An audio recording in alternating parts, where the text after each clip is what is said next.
Hi, I hope you're doing great.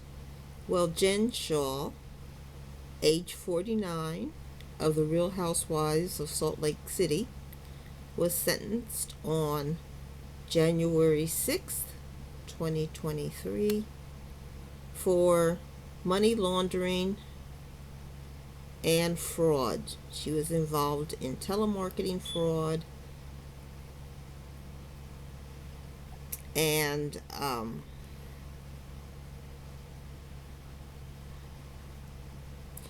wire fraud. So she had said for a long time that she was not guilty. She didn't know what was going on. But she later pled guilty back in 2022. She pled guilty, said she was guilty of the things she had been charged with. And last Friday, she signed a full confession of all the things that she had done. And she said that she was in full knowledge of the criminal activity that she had been doing. She had been working out of New York and an apartment she rented. She said that um, she got on the Real Housewives of the Potomac because she thought that this would be a chance for her to not have to live in New York. She could do everything from Utah, and she was given a sentence of 6.5 years in prison and 5 years probation. This is a federal case, so she will do just about all of the 6.5 years. There is no probation, no early release for federal prison, and she might get out a little bit early, like maybe by doing 90% of her sentence or something like that. But it is not like state court where you can get a half reduction on your time. So she will be doing just about 6.5 years for her acts, for her crime. She had about 30 other people working with her. She said that she is solely responsible for the things she did. The When you add the 6.5 years plus the 5 years probation, she really got 11.5 years of federal monitoring. Under the probation, which a lot of times people have a hard time doing probation, but I think Jen Shaw will be able to get through that 5 years okay. But federal officials will have access to anything they want. They can come in your house. You have to meet them regularly.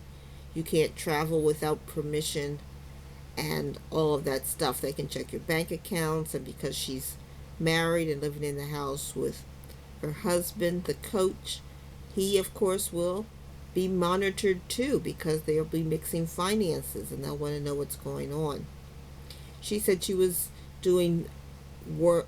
She was accepting money under various names, not just her own. She was putting money into banks into foreign countries under other names. It was a lot of stuff. Let's see.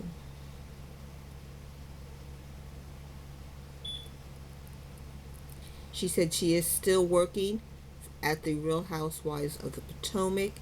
They had her give up a lot of her possessions. She owes, I think, $6.5 million to help pay back these people. And a lot of the stuff she turned in were counterfeit. She had a lot of counterfeit jewelry, bags, and so forth. Gucci, Chanel, all that stuff. So she can, so they will try to get what they can from that. I don't think they can sell the counterfeit stuff because that is illegal to have that stuff. So all of that will be gotten rid of, but it can't be sold for trying to recoup money for the people that she scammed out of their money. She was mostly scamming senior citizens. She would provide the names, addresses, ages, and so forth of people who were vulnerable and had money. She said she not only did that, but she also ran a service. She provided um, courses for people to take. She provided objects or things for people to buy in order to take the courses. And she also provided fraudulent websites. She said the people she knew were not going to get any money out of the things they bought and so forth, but she sold them these services, and all of that was required to buy in order to complete her courses.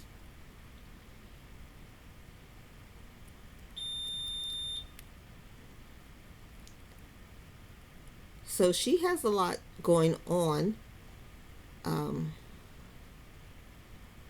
They'll be looking for that $6.5 million.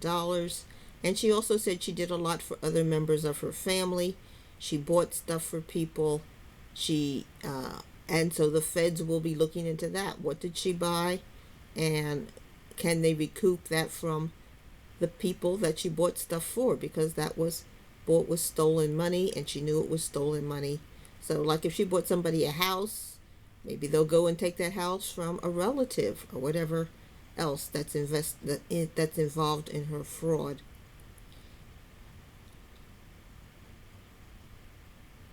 If her house was bought with the stolen money, then of course her house will also be part of the stuff that the feds can grab in order to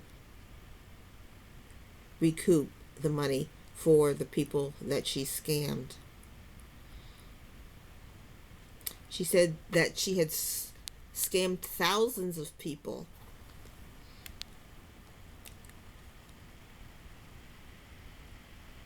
And let me see. And then she was selling stuff saying she was Shaw Amazing and Free Jen Shaw through her television show. And the court made her say, or she said to the court voluntarily, she said to the court that she was going to give any proceeds from the sale of all that merchandise so that she can pay back the people that she scammed. So we'll see what she is able to recoup from anything she stole from. I mean, anything that she sold through her merchandise. So it's a lot. And by signing all of this stuff, saying that she knew what was going on, of course, she will be probably, most definitely, picked up by the IRS. They will want to know exactly how much money, and they'll be investigating. And then she will eventually be hit with an IRS case so they can find out how much money she owes. She could also get jail time for that. And then she will also be hit by the people who all this counterfeit material that she has. That is a crime because you can't buy fake Chanel stuff. So she will probably get caught for buying fake Chanel, and they'll want to know who's her source. Who in the world was selling her all of this fake stuff? So my alarm is going off, and I will have to end. Like and subscribe. Bye.